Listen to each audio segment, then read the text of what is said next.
Hello students,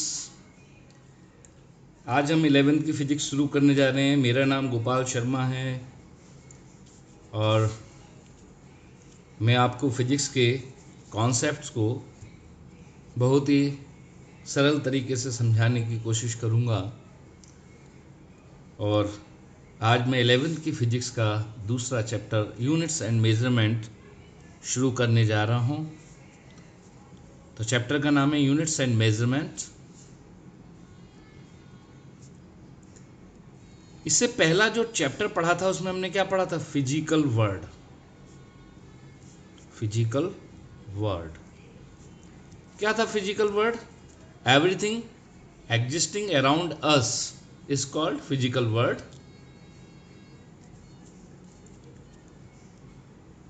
everything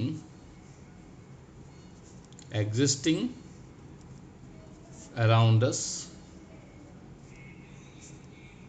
which we can sense by our sense organs.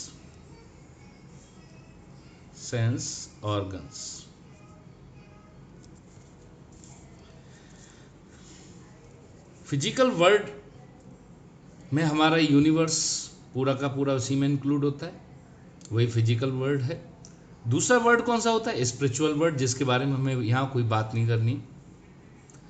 Science भी spiritual word पे जाएगा, लेकिन पहले फिजिकल वर्ड में वो अपने को मास्टर कर ले, उसके बाद वो स्पिरिचुअल वर्ड के बारे में भी सोचेगा। अब हम आते हैं, दूसरी चीज हमने पढ़ी थी वो व्हाट इज फिजिक्स। फिजिक्स क्या है? ये पिछले चैप्टर में पढ़ा दिया गया था। तो हमारी नेचर को गवर्न करने वाले जो नेचुरल फिनोमिनाज हैं, उनको गवर्न करने वाले जो लॉज हैं, उनकी स्टडी ही फिजिक्स है। It is the study of laws governing the nature and natural phenomena.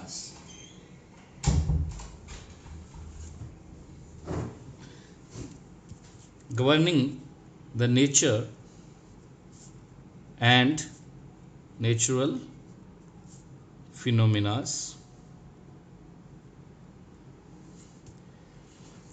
For example,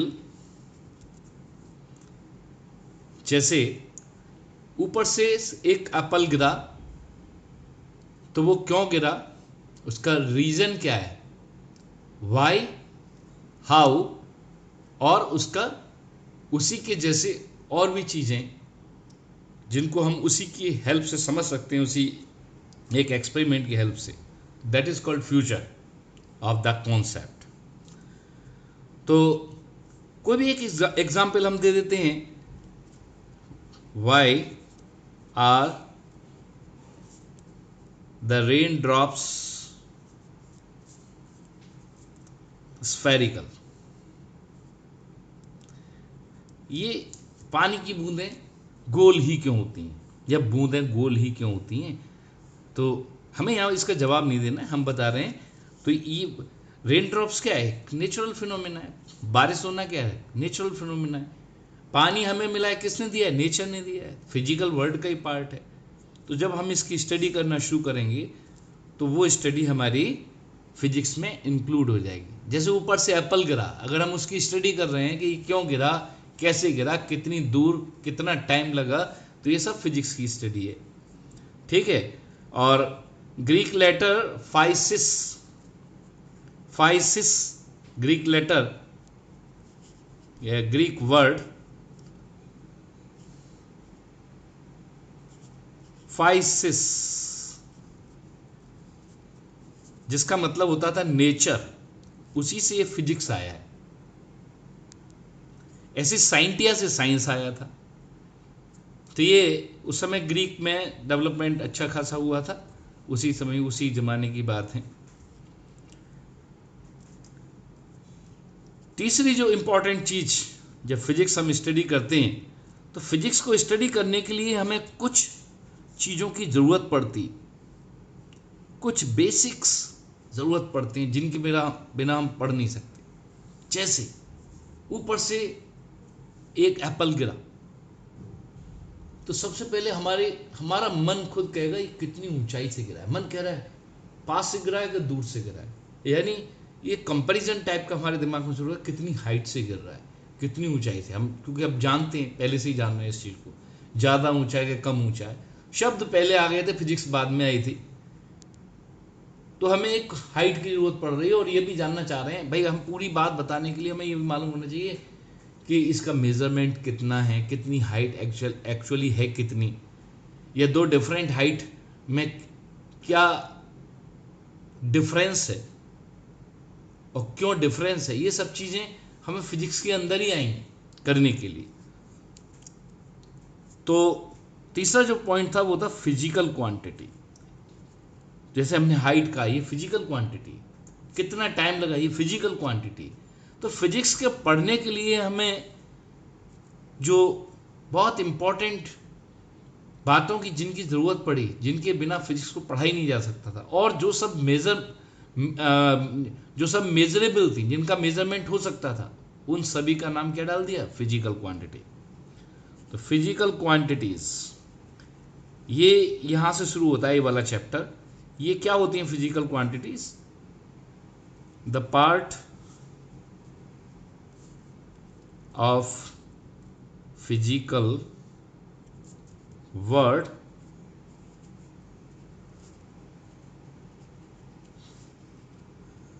which is required to explain physical phenomena and it can be measured.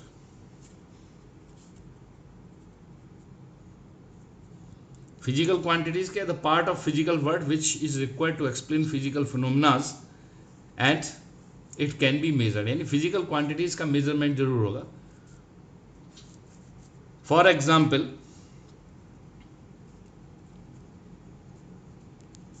length, time, force, energy, etc. ये सब physical quantities।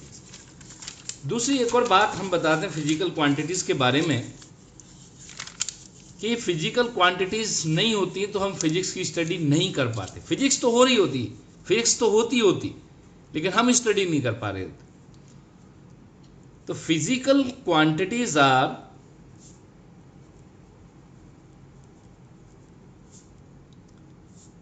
Building blocks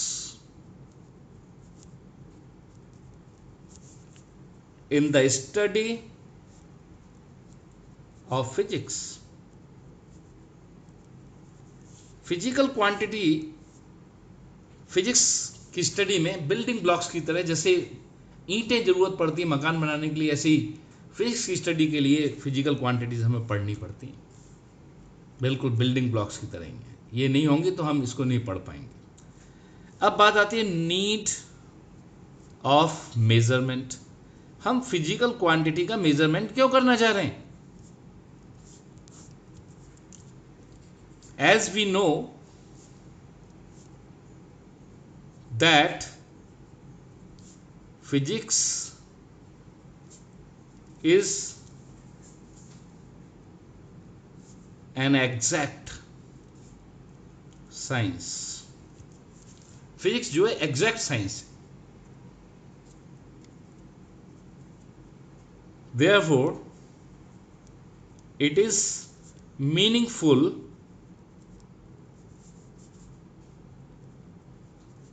only if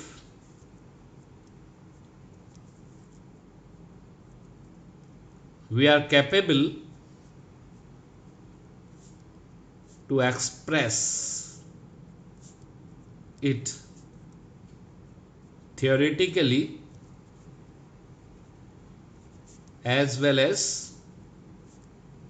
mathematically. Numbers के form में हम इसको लाना चाह रहे हैं, इसीलिए इसको एग्जैक्ट साइंस बोला गया। तो मैथमेटिकल लाने के लिए, फॉर मैथमेटिकल और न्यूमेरिकल, मैथमेटिकल ही बोल सकते हैं, और न्यूमेरिकल रिप्रेजेंटेशन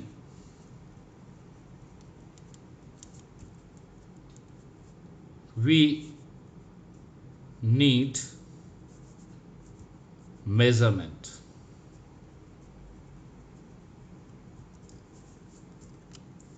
हमें इनको मैथमेटिकली और न्यूमेरिकल रिप्रेजेंट करने के लिए मेजरमेंट की जरूरत पड़ी,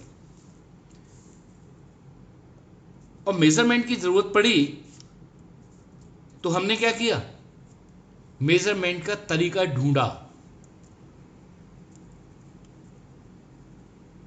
तो what is measurement? What is measurement? Measurement actually है क्या? It is nothing accept comparison. ये कुछ नहीं है, सिर्फ कंपैरिजन ऑफ फिजिकल क्वांटिटीज। ये कुछ नहीं है, सिर्फ कंपैरिजन। आप कहोगे कि किस तरह से कंपैरिजन?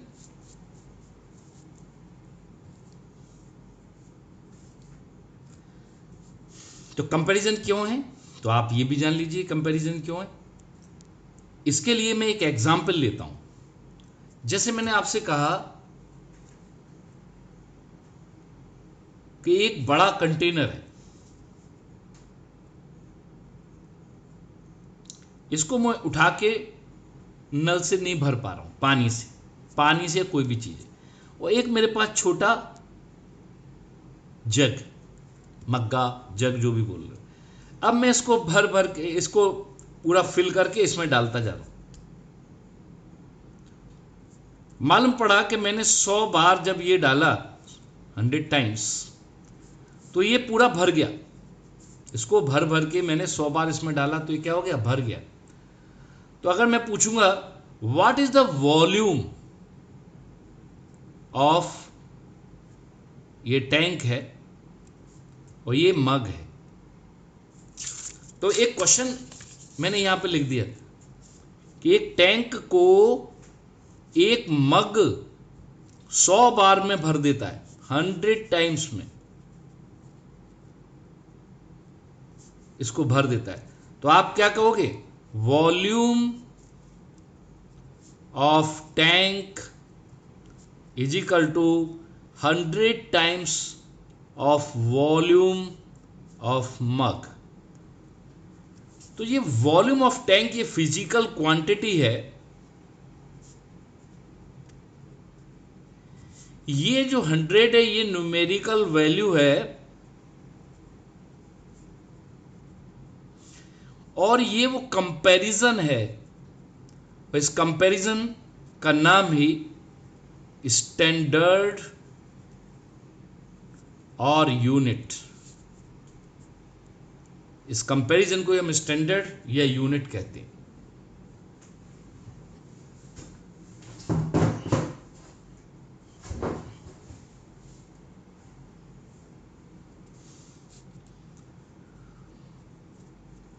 तो एक बात क्लियर है कि कोई भी फिजिकल क्वांटिटी को एक न्यूमेरिकल वैल्यू और एक यूनिट से ही लिखा जाएगा। अब जो स्टैंडर्ड है वो कुछ भी हो सकता है, हर एक चीज के लिए अलग अलग है। तो स्टैंडर्ड की definition, it is used for comparison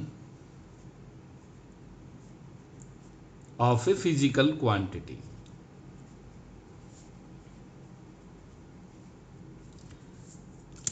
और एग्जांपल दे देता हूं। जैसे हमने आपसे पूछा कि भाई आपका जो रूम है उसकी लेंथ और ब्रेड्थ क्या है, आपने कहा मेरा रूम 10 बाई 12 फीट का है, यानी एक साइड उसकी 10 फीट है और दूसरी साइड 12 फीट है। तो वास्तव में 10 फीट का मतलब क्या है? It is the 10 times of 1 foot. तो 1 foot is standard and 10 times 10 is numerical value, और 10 फीट दोनों मिलाकर के जो बन गई that is the length. What is length? Length is physical quantity. तो physical quantity is always written as numerical value and unit. ये याद रखना। इस स्टैंडर्ड की कुछ प्रॉपर्टीज भी हैं। ये प्रॉपर्टीज ऑफ स्टैंडर्ड कौन कौन सी हैं? पहली है इन वेरिएबिलिटी। जो स्टैंडर्ड है वो इनवेरिएबल होना चाहिए। जैसे एक बार जो स्टैंडर्ड बन गया हम उसको छोटा बड़ा नहीं कर सकते। Standard can't be very with time और विथ प्लेस। उसके पीछे लॉजिक है, क्योंकि ये तो इंसान चाहे तो कुछ भी बदल सकता है, लेकिन इंसान ने ऐसा नहीं किया, क्योंकि पहले पढ़ी गई सारी चीजें बर्बाद हो जाएंगी। पहले जो हमने स्टडी की हुई है फिजिक्स की, वो स्टडी बर्बाद हो जाएगी, क्योंकि वो तो हमने जो यूनिट पहले थी उससे पढ़ी। अब ने इसलिए यूनिट को चेंज करने की बात मन में लाना ही बंद कर दिया। हमने कहा स्टैंडर्ड की खासियत है, एक बार जो बन गया सो बन गया, उसमें कोई वेरिएशन संभव नहीं है। अब जब वेरिएशन संभव नहीं है तो क्या होगा? लेकिन हमें जरूरत पड़ रही है दूसरी स्टैंडर्ड की, लग रहा है कि ये वाला स्टैंडर्ड हमारे ज्यादा काम का नहीं है, तो हम क्या करेंगे? एक नया स्टैंडर्ड बना लेंगे, लेकिन उसको डिस्टर्ब नहीं करेंगे पहले वाले स्टैंडर्ड को। ये ध्यान रख लेना, हम नया स्टैंडर्ड बना लेंगे पर पुराने वाले स्टैंडर्ड को डिस्टर्ब नहीं करेंगे। दूसरी जो प्रॉपर्टी है इसकी वो है स्टैंडर्ड और unit must be suitable.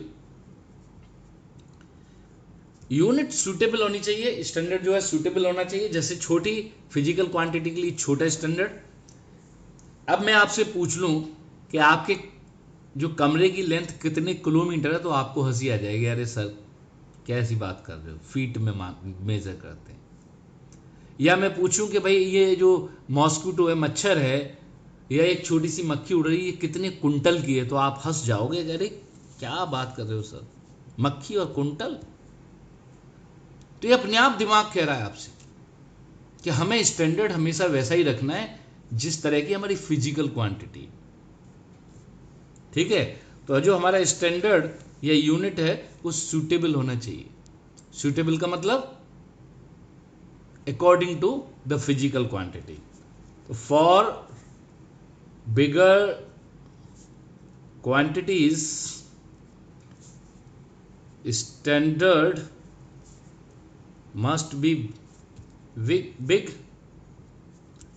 and for smaller quantities it must be small। और जो तीसरी इसकी प्रॉपर्टी है वो है अवेलेबिलिटी। तो यूनिट और स्टैंडर्ड, यूनिट या standard must be available everywhere। ये हर जगह होना चाहिए जिससे सभी लोग इसको यूज कर सके। भाई सब लोग यूज किसी चीज को तभी करेंगे जब उनके पास होगी। आज आपको 1 मीटर नापने के लिए पेरिस नहीं जाना पड़ता है, क्योंकि पेरिस में बना था पहला मीटर, वहीं बना के रख देते, छोड़ देते कि हमने बना लिया, बस हम नहीं बता रहे किसी को 1 मीटर कितना बड़ा होता है, पता करो कितना बड़ा है। तो क्या कहता है, अपना मीटर अपने पास रखो, हमारे पास तो और भी तरीके हैं मेजर करने के। तो साइंटिस्ट चाहते थे कि पूरी दुनिया एक ही तरह के स्टैंडर्ड यूज करे, तो उन्होंने उनकी मार्केटिंग की, उनको पूरी दुनिया में स्प्रेड किया, उनके प्रोटोटाइप बना करके या उनके सैंपल बना करके उसी तरह के सबको दे दिए गए, उनकी कॉपी करके। तो वही कॉपी हम यूज़ कर रहे हैं, चाहे वो सेकंड की हो तो हम घड़ी के रूप में ले रहे हैं, लेंथ की हो, मास के बांट आप देखते ही हो, ठीक है। तो यूनिट और स्टैंडर्ड हर जगह अवेलेबल होना चाहिए, ये इसकी प्रॉपर्टी है। अब बात आती है यूनिट सिस्टम्स। पहले कितनी तरह के यूनिट सिस्टम्स रहे हैं। तो इंटरनेशनल यूनिट सिस्टम्स जो हमें पढ़ाए जाते थे पहले, उनके नाम थे सीजीएस। सीजीएस में लेंथ को, मास को और टाइम मैं ऊपर लिख देता हूं। सीजीएस में सेंटीमीटर, ग्राम और सेकंड। दूसरा एमकेएस, मीटर, किलोग्राम और सेकंड। फुट, पाउंड और सेकंड। लेंथ, मास और टाइम। अब यहां पर हमने देखा कि ये इंटरनेशनल सिस्टम वाले ये बार बार लेंथ, मास, टाइम की यूनिट क्यों बना रहे थे? कि उस समय इनके दिमाग में भी था हल्का सा पिक्चर, लेकिन ये पिक्चर को और ज्यादा क्लियर किया किसने? जब एसआई आया। जब एसआई सिस्टम आया तो उसने इसको और ज्यादा क्लियर कर दिया। उसने क्या कहा? फिजिकल क्वांटिटीज का क्लासिफिकेशन कर दिया। Physical quantities. जब एसआई सिस्टम बना उससे पहले फिजिकल क्वांटिटीज को डिस्क्राइब किया गया। उन्होंने कहा हम फिजिकल क्वांटिटीज को अब पहले से ही जान रहे हैं। ये सारे वही साइंटिस्ट हैं जो पहले वो यूनिट सिस्टम बना चुके थे। उन्होंने कहा हमने एक फील किया है कि हम हर फिजिकल क्वांटिटी को अलग अलग पढ़ने की जगह कुछ को बेस मान लें और बची हुई फिजिकल क्वांटिटीज को उन्हीं से डिराइव कर लें। तो उसने एसआई में जो पूरे के पूरे साइंटिस्ट थे उन्होंने कह दिया कि हम इनको फंडामेंटल, बेस यानी फंडामेंटल फिजिकल क्वांटिटीज, दूसरी उन्होंने कहा डिराइव्ड फिजिकल क्वांटिटीज, तीसरा एक क्लासिफिकेशन और किया फंडामेंटल्स। कुछ ऐसी फिजिकल क्वांटिटीज थी जिसमें दोनों की ही प्रॉपर्टीज मिल रही थी, जिनको ना तो इसमें रख पा रहे थे ना इसमें। उनका नाम था supplementary fundamentals.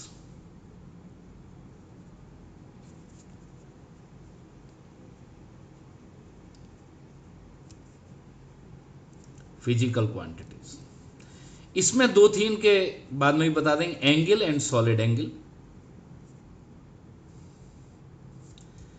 Fundamental physical quantities की डेफिनेशन हमें देनी पड़ेगी, डिराइव्ड की डेफिनेशन देनी पड़ेगी। फंडामेंटल फिजिकल क्वांटिटीज की डेफिनेशन क्या है? इसकी डेफिनेशन है, कुछ सब लोग अपनी अलग अलग तरह से डिफाइन करते हैं, लेकिन इनकी ये खासियत है कि fundamental physical quantities other fundamental physical quantities से डिराइव नहीं हो सकती। Any fundamental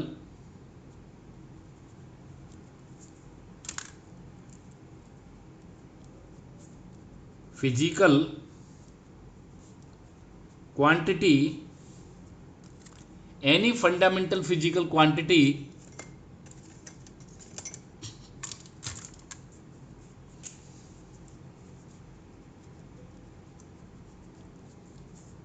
cannot be derived by other fundamental physical quantities. किसी भी एक फंडामेंटल फिजिकल क्वांटिटी को बची हुई फंडामेंटल फिजिकल क्वांटिटी से डिराइव नहीं कर सकते। और डिराइव्ड क्या होती हैं? These are derived by fundamental physical quantities, इनको हम फंडामेंटल फिजिकल क्वांटिटी से डिराइव कर सकते हैं। तो हम जल्दी से इस पे आ जाते हैं। एसआई ने जो फंडामेंटल फिजिकल क्वांटिटी, ये आपके यहाँ डेफिनेशन बहुत पूछी जाती है इसकी फंडामेंटल की, तो आप ध्यान रख लेना, इसको ढंग से कर लेना है। और SI according to SI system there are 7 fundamental physical quantities. 7 fundamental physical quantity हैं एसआई के हिसाब से। Mass, length, time, temperature,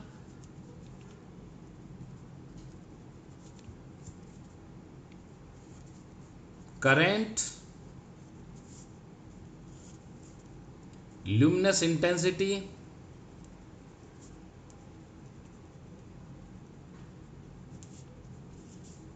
amount of substance।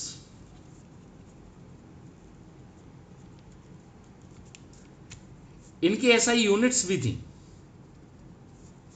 मास की थी किलोग्राम, लेंथ की थी मीटर, टाइम की थी सेकंड, टेम्परेचर की केल्विन, करंट की एम्पियर, लुमिनस इंटेंसिटी की कैंडेला, सीडी, और अमाउंट ऑफ सब्सटेंस की मोल। ये इनकी एसआई यूनिट्स थी। डिराइव्ड का एक एग्जांपल दे देते हैं। ये जो है फंडामेंटल से डिराइव हो जाती हैं इजीली, इसलिए इनको डिराइव्ड बोला गया है। फॉर एग्जाम्पल, जैसे हमने कहा velocity,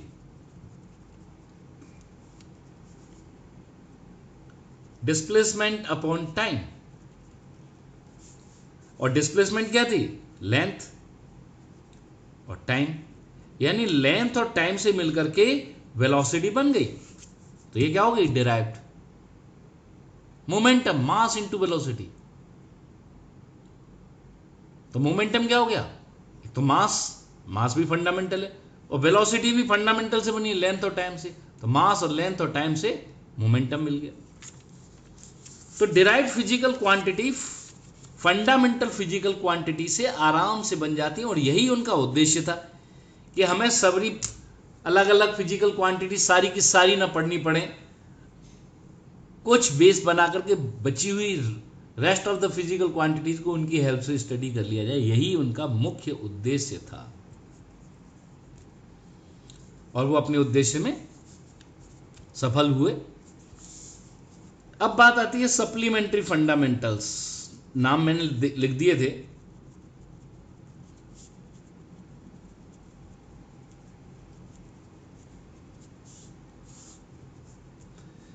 supplementary fundamental physical quantities, ये क्या होती हैं?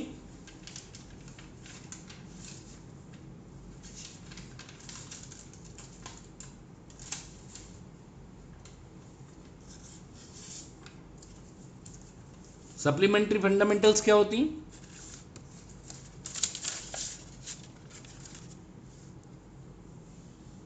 सप्लीमेंट्री फंडामेंटल्स इसलिए थी क्योंकि कुछ फिजिकल क्वांटिटी देखने में तो बहुत ही कैसी लग रही थी? डिराइव्ड जैसी लग रही थी, और बहुत ही इंपॉर्टेंट लग रही थी, क्योंकि ये तो अलग है बिल्कुल, जैसे एंगल है। अगर आप अपनी शुरू की जो 7 फंडामेंटल उनसे देखो तो एंगल किसी से मैच कर रहा है? नहीं, बिल्कुल अलग सेंस क्रिएट कर रहा है, लेकिन ये डिराइव हो रहा है। देखो एंगल एंगल क्या है? Arc upon radius. तो एंगल हो गया आर्क अपॉन रेडियस, जैसा कि हम पहले से ही जान रहे हैं, आर्क भी लेंथ है, रेडियस भी। तो एसआई यूनिट इसकी क्या है? रेडियन है। दूसरी चीज है सॉलिड एंगल। सॉलिड एंगल क्या है? सरफेस एरिया अपॉन रेडियस का स्क्वायर। इसकी यूनिट क्या है? स्टेरेडियन। ये काफी इंपॉर्टेंट है, ध्यान रख लेना, वेरी इंपॉर्टेंट, बहुत पूछे जाते हैं एंगल और सॉलिड एंगल। जो कोन है वो सॉलिड एंगल है, और जो आपके जो नाइफ है, नाइफ चाकू की नोक जो है वो क्या है? एंगल। और कोन जिससे मेहंदी लगाते हो वो क्या है? Solid angle. ये आपके सामने एक एग्जाम्पल रखा हूं जिससे आप पहचानने में गलती ना करें। तो ये काफ़ी इंपॉर्टेंट है। तो आज हमने सिर्फ ये पढ़ा कि फिजिकल क्वांटिटीज़ कौन कौन सी टाइप की हैं, ठीक है, इसका बेसिक पढ़ा है। अब इसके आगे ही कंटिन्यू करेंगे दूसरे लेक्चर में। आज के लिए इतना काफ़ी है। Thank you very much.